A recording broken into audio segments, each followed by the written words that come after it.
વડોદરા મહાનગર સંચાલિત UCD office ખાતે પ્રધાનમંત્રી સ્વનિધિ યોજના અંતર્ગત શહેરી ફેરિયાઓને અપાતી લોન મેળવવા માટે મોટી સંખ્યામાં પડાપડી।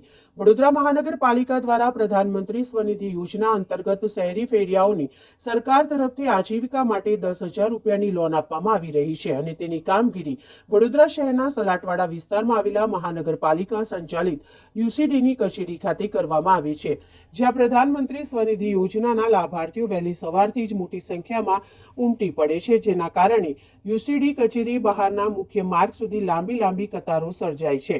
યુસીડી કચેરીના અધિકારીઓ દ્વારા લારી ધારકોને રૂપિયા 10,000ની લોન પણ આપવામાં આવી છે અને રોજના 50 લોકોને લોન આપવામાં આવે છે। લોનની રકમ ડાયરેક્ટ બેંકમાં જમા કરવામાં આવી છે। આજે અમે અહીંયા આગળ એટલા માટે અમે એક લાભાર્થી છે શેરિયા ફેરીની લોન માટે આવેલા છે। પ્રધાનમંત્રી તરફથી અમને આ લોન મળી રહી છે।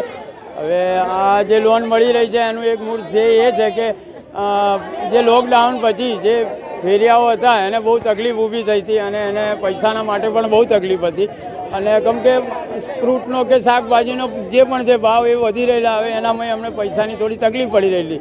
હવે અત્યારની તારીખમાં જે પ્રધાનમંત્રી તરફથી આ લોન જે મળી રહી છે અમને એ લોનથી અમે બીજી વાર ઊભા થવાની કોશિશ કરી રહ્યા છે અને એ અમે અત્યારે એના માટે અમે આવી રહેલા છે। અહીંયા આગળ 5:30 વાગે આવ્યા હતા અને ટોકન સિસ્ટમ ચાલુ છે। ટોકન લઈ અને બધા ઉપર જાય છે અને ઉપરના અધિકારીઓ જે છે એ અમને સારી રીતે જે પ્રોસિજર છે એનો પૂરો કરી અને બેંકમાં મોકલે છે। હા, હાલમાં શરૂઆતમાં 10,000ની મળી રહી છે અને એ 10,000ની લોન પૂરી થયા પછી કયા પ્રકારની લોન છે? હા, એ પ્રકારની લોન છે એક મારા જાણવામાં આવ્યું છે કે એ સબસિડી ટાઈપ લોન છે। તેમાં કંઈક આપણને સબસિડી મળે છે અને એના બેંક થ્રુ હપ્તા કપાશે અને મારું નામ ઇબ્રાહિમ રાઠોડ છે।